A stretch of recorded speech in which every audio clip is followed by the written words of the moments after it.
Most podcasters absolutely suck at writing titles for their episodes, and it's one of the biggest things that is easy to change that is holding them back. So if you're not getting the listens that you want or the watches that you want on your podcast or podcast content, a huge reason why is because your titles suck. But luckily for you, I have written thousands of titles for podcasts and podcasting content for myself and for clients, and I've studied tens of thousands of high-performing content to figure out what works and to give you a checklist that you can go through whenever you're writing the titles for your episodes to make sure they actually perform. And the final item on the checklist is the exact character counts for how many characters you can use within your title across different platforms before the title actually gets cut off. I've never heard anyone else really talk about this, but it is so important because if there's important information, you have to make sure it's actually accessible for people to read. But so many podcasters make the mistake of making their titles too long for certain platforms and it gets cut off. So we're going to share those specific numbers at the end of this video, but let's get into the first tips. The first box on your checklist is to be clear, not clever when writing your titles. The more time that people have to spend trying to break down what you're trying to say, or the more context that's needed to understand what you're trying to say, the smaller the potential audience size is for that episode.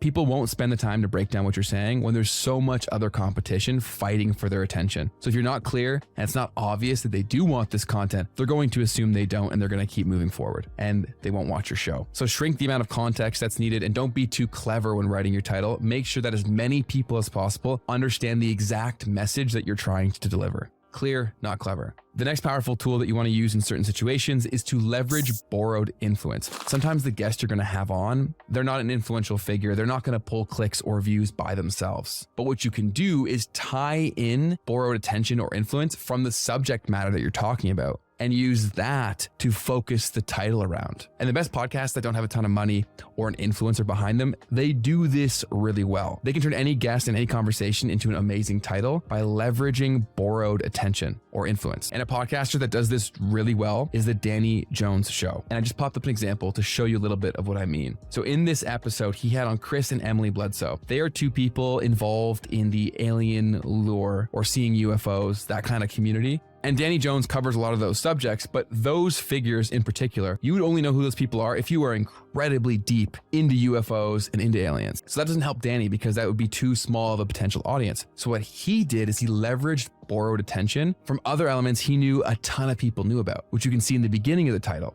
So NASA's forbidden alien study finds proof of spiritual beings. That is a brilliant example of leveraging borrowed attention to make a less famous guest incredibly interesting. So he was able to leverage NASA, the fact that there's hidden things within NASA and ties to aliens. So much is done so well here, and nothing is tied directly to the guest itself. That is a prime example of this in practice, and this can be done in any niche. Danny and Danny's team does this consistently well, so I recommend studying his show. He brings on a ton of interesting guests to talk about pretty esoteric subjects.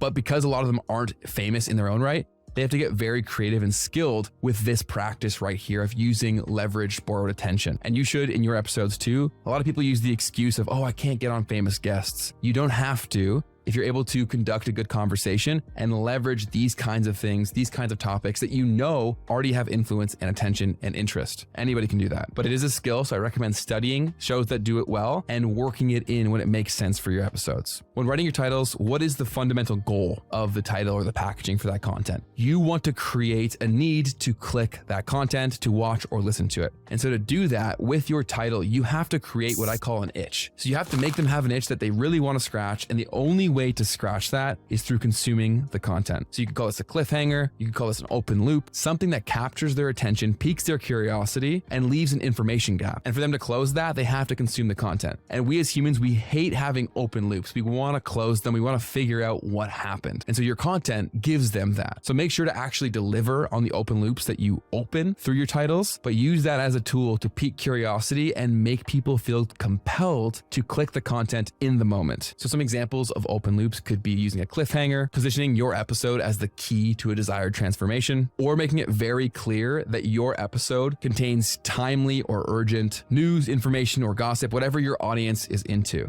You quickly open that loop for something you know someone wants, and then your content is the natural positioning as the solution to close that gap. Go study high-performing content. They do this all the time, and it's a skill that you need to develop to write better titles. Growing a podcast is one of the hardest things to do, period. That's why this channel exists, but But to take it a step further, we also have our free email newsletter that goes directly to your inbox once a week to give you the latest strategies and tactics to grow your show, run it more effectively, and to make more money from your podcast. And that's completely free for you to access if you use the link down below to sign up and confirm your subscription. You'll get that sent to you every single week. And all the tips that we're covering in this video right here, we actually shared 2 weeks ago in our installment of the Podcast Nut newsletter. So if you want to be the first to get this information, make sure that you're subscribed. The last tip we teased in the intro of this video, and that comes down to readability. It is so important to pay attention to how your titles are actually showing up across the different platforms where you're distributing your content. It's one of my biggest pet peeves because I work in the industry. When I see podcast episodes or YouTube podcast episodes where they just make the title too long and they include very important elements of the title past that cutoff point. If they can't read it, it can't help you get the click. And that is the sole purpose of a title. So when writing your title, you want to make absolute sure that you keep all the important information before those cutoff points for where people are going to find this episode. And so as promised, I went through all the different categories across Spotify, YouTube, and Apple Podcasts to see the character limits that you want to keep in mind. One side note here, don't become ultra obsessed with these. I'm going to give you a few numbers to keep in mind, but these are the specifics across the different platforms. So for Spotify search, only the first 34 characters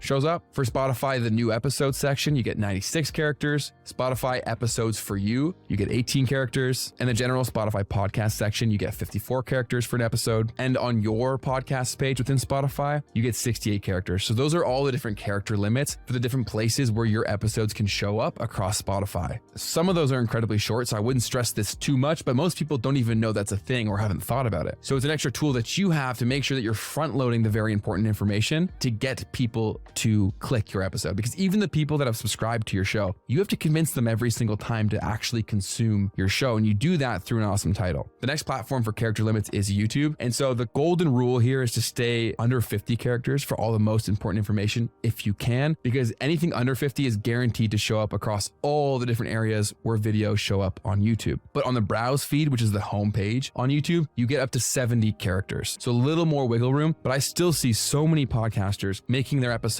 90 plus characters, and so much of that is getting cut off. And so if there's important elements near the end, front load it or reword the title. At least it's within the first 70, but if you can, make the important elements within the first 50 characters to ensure that people see the important and relevant information wherever the video shows up. And the last platform that we studied was Apple Podcasts. So within Apple Podcasts search, there's 60 characters that come up. And then within Apple Podcasts up next section, there's 74 for each episode. So all the character numbers that I just mentioned are for specific episodes. Wherever entire shows show up, it's just the name of the show and who runs it. This is the most important on YouTube. So I would keep that 70 and ideally 50 character limit in mind when you're crafting your titles. I would urge you to cap it at 70 though, because you do not want to go over that. Of course you can with stuff that's not that important, like the episode number or other things that don't help you get the click. But the very important things, you want to maximize how many people are seeing that. And anything over 70 is going to be cut off on the homepage for YouTube. And that is the primary way they push out content to new people. So try to stay within that. And if you can, keep it within the first 50 to make sure that it shows up everywhere, within suggested search, etc., anywhere where videos show up. If you keep the important stuff 50 characters or less, it is guaranteed to show up for people regardless of what device they're on, which helps you tremendously. So always make the first priority writing the best title possible, but keep this stuff in mind because it can be a huge advantage to make sure that people are actually getting your desired message and you're getting people compelled to click. If it's too late, they can't read it, it can't help you. As a bonus tip for when writing titles, you want to think about what the goal of the podcast actually is, that specific episode. If you are making a piece of content that's meant to be evergreen and you want people to find this long after it's posted through search across YouTube, Apple Podcasts, Spotify, wherever, you want to be thoughtful about the exact words you're using within your title. And so this concept is called keywords. And essentially these keywords or specific phrases are what these algorithms use to show people content that fits the words they're typing in to solve that need. And so if you include the exact phrase or words that someone would type in to hopefully find your episode, you include that in your title, you dramatically increase the chances that your episode is the one that they find. So keep that in mind as the final point in your checklist is what is the goal of this episode? If it's to capture a cold audience, and especially if it's timely, don't worry too much about keywords, just write the most compelling title possible. But if this is an episode that should live on for years and is going to be bringing in targeted people through search, you want to be very thoughtful about using deliberate keywords in the title to rank as high as possible for the terms that you know people are searching for. And this is a very powerful powerful and underrated tool within podcasting, because if you're deliberate with your title, you can have the right people finding your episodes that are searching for your episodes that could be your ideal listeners or ideal clients, making you a ton of money, even if it's not a ton of traffic, because the intent is so high. So that's the last point that I had to include in here. Think about the goal. And if the goal is evergreen or a search-based video or podcast, you want to make sure to use keywords with intention to rank as high as possible when people type that in. And keywords shouldn't scare you too much. I'll try to give you an example to make this really simple. If we were to make an episode and we knew that how to grow your podcast was a term that we knew would bring the right people to us, and it was important for us to rank as high as possible for when someone types that in, we would want to exact match that keyword within our title, make the full title still sound great and read for a human, but by including that exact keyword in our title and our description, we dramatically increase the chances of us ranking high when people type that in. That's as simple as it really is, but it can be very effective in practice. When you include a keyword in your title,